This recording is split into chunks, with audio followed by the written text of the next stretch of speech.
Hello friends, welcome back KPS channel நண்பர்களே. இன்றைக்கி இந்த வீடியோவில் ஒரு முக்கியமான ஜோதிட தாள்களை தான் இப்போ இந்த வீடியோவில் அதிரடியாக பார்க்க போகிறோம். அதிரடியாக பார்க்குறதுக்கு முன்னாடி என்ன ஜோதிட தாள்கள் பார்க்க போகிறோம் அப்படிங்கிறத இன்ட்ரோவில் ஷேர் பண்ணுறேன். என்ன பார்க்க போகிறோம் அப்படிங்கிறத இன்ட்ரோவில் தெரிஞ்சுக்குங்க. ஸோ வாழ்க்கை பார்த்திங்கன்னு வச்சுக்கோங்களேன், அவ்வளோ சீக்கிரம் யாருக்குமே பார்த்திங்கன்னு வச்சுக்கோங்களேன் வெற்றியாக இருக்காது. சில நேரம் சாதகமாக இருக்கும், பல நேரம் பாதகமாக இருக்கும். அதுக்கு காரணம் என்னென்னா கிரகங்கள் தான். அப்பேற்பட்ட கிரகங்கள் சில நேரம் உச்சமாக இருக்கும். அதுதான் கிரகணம் என்று அழைக்கப்படுது. ஒரு வருடத்துக்கு 4 முறை கிரகணமானது நடைபெறும். அந்த மாதிரி இப்போ இந்த வருடத்தில் 4 முறை கிரகணம் நடைபெறும். அதில் 3 கிரகணம் நடைபெற்றுச்சு. இப்போ கடைசி கிரகணமானது நடைபெற இருக்கு.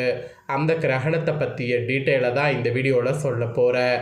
நடைபெறக்கூடிய இந்த கிரகணம் சாதாரண கிரகணம் கிடையாது, ரொம்ப வலுவான ஒரு கிரகணம். இந்த நடைபெறக்கூடிய கிரகணத்தினால குறிப்பாக சில ராசிக்காரங்களுக்கு தலையெழுத்து மாறும். அதில் மகர ராசிக்காரங்களுக்கு என்ன தலையெழுத்து மாறுங்கிறத சொல்ல போகிறேன். நடைபெறக்கூடிய இந்த கிரகணம் ஆபத்தான கிரகணமா இல்லை அதிர்ஷ்ட கிரகணமா அப்படிங்கிறத ஷேர் பண்ணுறேன். அது மட்டும் இல்லாமல் இந்த கிரகணம் நடைபெறுவதனால உங்களுக்கு என்ன மாதிரி பரிகாரம் செய்தால் கிரகணத்தினுடைய சூத காலத்திலேருந்து தப்பிக்கலாம் அப்படிங்கிறதையும் சொல்கிறேன். அதை எல்லாமே இந்த வீடியோவில் மகர ராசிக்காரங்க தெரிஞ்சுக்குங்க. தெரிஞ்சு அதற்கேற்ப நடந்து பயன்பெறுங்க. முதல்ல கிரகணம் நடக்கக்கூடிய அந்த கிரகணம் என்ன கிரகணம், நடைபெறக்கூடிய இந்த கிரகணத்துடைய நேரம் எந்த அளவுக்கு இருக்குது, இந்த கிரகணம் எந்த மாதிரி ஏற்படும், இந்தியாவில் கிரகணம் தெரியுமா தெரியாதா, இந்த மாதிரி நிறைய முக்கியமான டீட்டெயில்களை முதல்ல உங்கள் ராசிக்கு சொல்கிறேன். முதல்ல மகர ராசிக்காரங்க கிரகணம் நடைபெறக்கூடிய டீட்டெயிலை தெரிஞ்சுக்குங்க. அதுக்கப்புறமேட்டு கிரகணத்தின் போது கிரகங்கள் எப்படி அமைந்திருக்கு, அதனால் என்ன பலன் கிடைக்கும் அப்படிங்கிறத அதிரடியாக டீட்டெயில்டாக பார்க்கலாம். இந்த ஆண்டுடைய கடைசி கிரகணம் சந்திர கிரகணமாக நடக்க இருக்கு. அதுவும் என்னைக்கு, நாளைக்கு ஆகஸ்ட் 28 நடக்க இருக்கு. நாளை நாளில் தான் ரக்ஷாபந்தன் பண்டிகையை கொண்டாடப்பட இருக்கு. ஸோ இப்படி நாளை நாள் சந்திர கிரகணம் நடைபெறுவது எந்த நேரத்தில் ஏற்பட போகுது, எந்தெந்த நாடுகளில் தெரியும், கிரகணத்தின் போது என்ன எடுக்க வேண்டிய முன்னெச்சரிக்கை நடவடிக்கைகள், சூதகாலம் உண்டா இல்லையா, அப்படி இருந்தால் அதிலிருந்து தப்பிப்பதற்கு என்ன மாதிரி இருக்கணும், இந்த மாதிரி நிறைய விவரங்களை இந்த வீடியோவில் சொல்ல போகிறேன். அதை எல்லாமே 1 by 1 மகர ராசிக்காரங்க தெரிஞ்சுக்குங்க. அதுக்கப்புறமேட்டு உங்களுக்கான பலனை டீட்டெயில்டாக பார்க்கலாம். பொதுவாக நாளை நாள் நடைபெறக்கூடிய இந்த சந்திர கிரகணம் எப்படி நடைபெறும்னா, சூரியன் சந்திரன் ஒரே நேர்கோட்டில் பூமி வரும். அப்போ பூமியின் நிழல் சந்திரன் மீது விழும்போது ஒரு நிகழ்வு ஏற்படும். ஸோ இப்படி நடைபெறக்கூடிய ஒரு இதுதான் நாளை நாள் கிரகணம் என்று அழைக்கப்படுது. இது ஜோதிட ரீதியாகவும் ஆன்மீக ரீதியாகவும் எச்சரிக்கையானதாக கருதப்படுது. ஜோதிட ரீதியாக நாளை நாள் நடைபெறக்கூடிய இந்த கிரகணத்தின் போது கிரக அமைப்பு எப்படி இருக்குன்னா, சூரியன் சிம்ம ராசியில், சந்திரன் கும்ப ராசியில் ராகு கேதுவோடு சேர்ந்திருக்கிறார். இப்படி இருக்கும்போது இந்த கிரகணம் ஏற்படுவது ரொம்ப ஆபத்தானதாகவே பார்க்கப்படுகிறது. கூடவே நாளை நாள் ரக்ஷாபந்தன் பண்டிகையும் கொண்டாடப்படுது.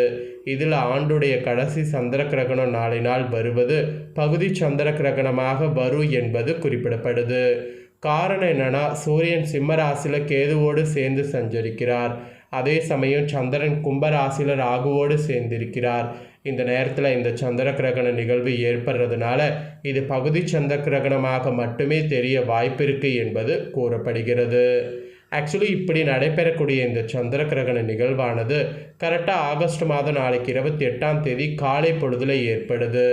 அதனால் தென்மேற்கு ஆசியாவின் சில பகுதிகளில் சிறிய சிறிதளவு நேரம் மட்டும் தெரியும். இந்த நிகழ்வு இந்தியாவில் அதனால் பார்க்க முடியாது.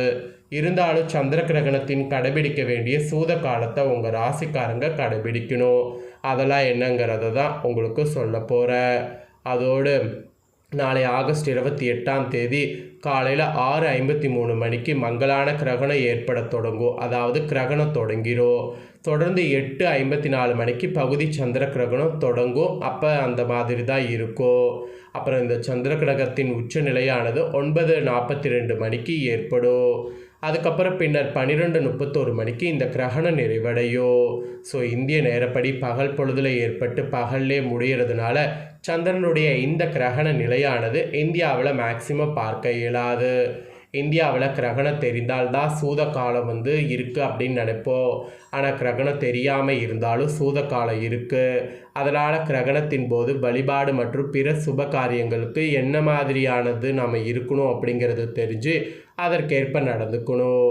அதே போல் இந்த கிரகணத்தின் சில பகுதிகளை பார்க்கக்கூடிய பகுதிகள்னு பார்த்திங்கன்னா ஐரோப்பா, ஆசியாவில் மேற்கு, ஆப்பிரிக்கா, வட அமெரிக்கா, தென் அமெரிக்கா, பசிபிக்கு, அட்லாண்டிக்கு, இந்திய பெருங்கடல், அண்டார்டிகா பகுதிகளில் காண முடியும். மேலும் தென்மேற்கு ஆசியாவில் பாகிஸ்தான், தெற்கு Afghanistan, Iran, Iraq, Saudi Arabia, ஜார்ஜா முதலியன நாடுகள்லேயும் இந்த கிரகணம் தொடங்கும் போது ஏற்படக்கூடிய அந்த மங்கலான கிரகணத்தை வந்து ஆரம்பத்தில் பார்க்க முடியும். இந்தியாவில் மட்டும் பார்க்க முடியாது. இந்த சந்திர கிரகணம் ஏற்படக்கூடிய நேரத்தில் உங்கள் மகர ராசிக்காரங்க உங்களுக்கு இஷ்ட இறைவன் இருப்பாங்கள்ல, அந்த இறைவனையே நினைத்து தியானிப்பது மிகவும் நன்மை தரும். கிரகண நேரத்தில் நீங்கள் செய்யக்கூடிய இந்த தியானம் தான் மிக சிறப்பான பலனை தரும். அதோடு பக்தி கதைகளை படிக்கிறது, இறை மந்திரங்களை உச்சரிப்பது இதெல்லாம் பண்ணிங்கன்னா மிக சிறப்பான விஷயங்களாக கருதப்படுது. அதனால் இதெல்லாம் வந்து மெயினாக மகர ராசிக்காரங்க ஃபாலோ பண்ணுங்கள். இப்போ தான் சந்திர கிரகண நேரத்தில் என்ன செய்யக்கூடாது அப்படிங்கிறத சொல்ல போகிறேன். ஸோ என்ன செய்யக்கூடாது அப்படிங்கிறத மெயினாக இந்த வீடியோவில் இப்போ நான் சொல்கிறத நோட் பண்ணிக்கோங்க.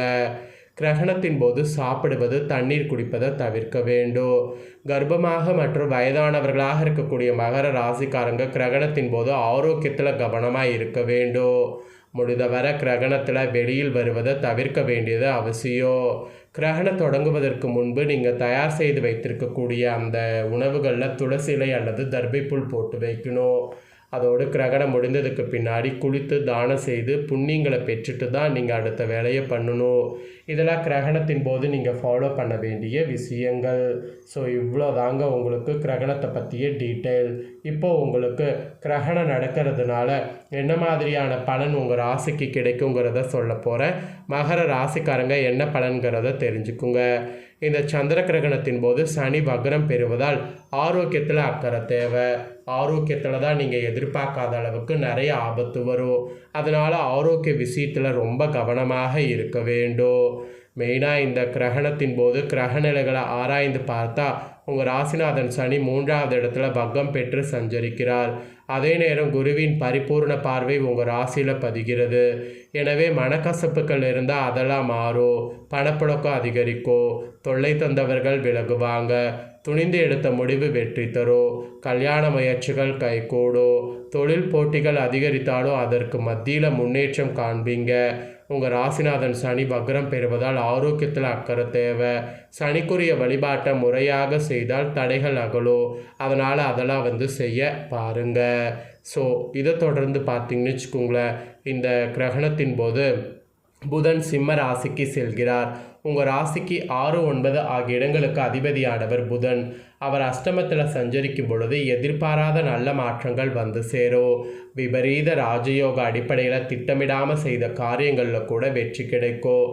திறமை மிக்கவர் மற்றும் பிரபலமானவர்களுடைய பழக்கத்தால் தடைப்பட்ட காரியங்கள் துரிதமாக நடைபெறும். துணிந்து எடுத்த முடிவுகளால் மற்றவர்களால் ஆட்சேபட செய்வீங்க. கல்வி கலை சம்பந்தமாக ஏதேனும் முயற்சிகள் செய்திருந்தால் அதில் வெற்றி கிடைக்கும். தக்க சமயத்தில் நண்பர்கள் ஒத்துழைப்பு, தாராள மனம் படைத்த உறவினர்கள் பொருளாதார உதவியும் கிடைக்கும். கிரகணத்தில் இந்த கிரக மாற்றத்தால் இந்த மாதிரியான பலன் கிடைக்கும். இதை தொடர்ந்து இந்த கிரகணத்தின் போது சுக்கிரன் துலாம் ராசிக்கு செல்கிறார். உங்கள் ராசிக்கு 5, 10 ஆகிய இடங்களுக்கு அதிபதியானவர் சுக்கிரன். தொழில்ஸ்தானாதிபதியான அவர் தொழில்ஸ்தானத்துக்கு வரும்போது தொழில் வளம் சிறப்பாக இருக்கும். வாடிக்கையாளர்கள் எண்ணிக்கை அதிகரிக்கும். நினைத்ததை நினைத்த நேரத்தில் செய்து முடிக்க முடியும். நிகழ்கால தேவை பூர்த்தியாகும். ஆடை ஆபரண சேர்க்கை உண்டு. அதிகார வர்க்கத்தினருடைய ஆதரவு ஒரு நல்ல காரியத்தை முடித்து வைப்பீங்க. முக்கிய பிரமுகர்கள் உங்கள் இல்லம் தேடி வந்து உங்கள் முன்னேற்றத்திற்கு வழிவகுத்து கொடுப்பார். பொதுநலனில் இருப்பவர்களுக்கு புதிய பொறுப்புகள் வந்து சேரும். பிள்ளைகளுடைய எதிர்கால நலன் கருதி எடுக்கக்கூடிய முயற்சி வெற்றி கிடைக்கும். ஸோ இந்த மாதிரி தான் உங்களுக்கு பலன்கள் கிடைக்குங்க. அதனால் இந்த பலன்களுக்கேற்ப நடந்து பலன் பெறுங்க. ஸோ கிரகணத்தினால உங்களுடைய ராசிக்கு என்னெல்லாம் நடக்கும் அப்படிங்கிறத தெளிவாக இந்த வீடியோவில் ஷேர் பண்ணிட்டேன். ஷேர் பண்ணதை தெளிவாக இந்த வீடியோவில் வந்து தெரிஞ்சிருப்பீங்க. தெரிஞ்சதுக்கேற்ப நடந்து பயன் பெறுங்க. இதை நீங்கள் பார்த்தது போல் உங்கள் ஃப்ரெண்ட்ஸ் ஃபேமிலியில் இருக்கவங்களும் பார்க்கணும் அப்படின்னு நினச்சிங்கன்னா வீடியோ லைக் பண்ணி உங்கள் ஃப்ரெண்ட்ஸ் ஃபேமிலிக்கு ஷேர் பண்ணுங்கள். உங்கள் ஃப்ரெண்ட்ஸ் ஃபேமிலியில் இருக்கிறவங்களும் கண்டிப்பாக வந்து வீடியோ பார்க்கட்டும். ஸோ அவங்களும் உங்களை போல் கண்டிப்பாக மகர ராசிக்காரங்களாக இருந்தாங்கன்னா இதை தெரிஞ்சு இதற்கேற்ப நடந்து பயன் பெறட்டும். இதே போல் புதிய தகவல்களை தெரிந்து கொள்ள மறக்காமல் நம்ம சேனலை சப்ஸ்கிரைப் பண்ணுங்கள். கூட பெல் பண்ண ப்ரெஸ் பண்ணுங்கள். நெக்ஸ்ட்டு சுவாரஸ்யமாக வேறு வீடியோவில் சந்திக்கிறேன். நன்றி.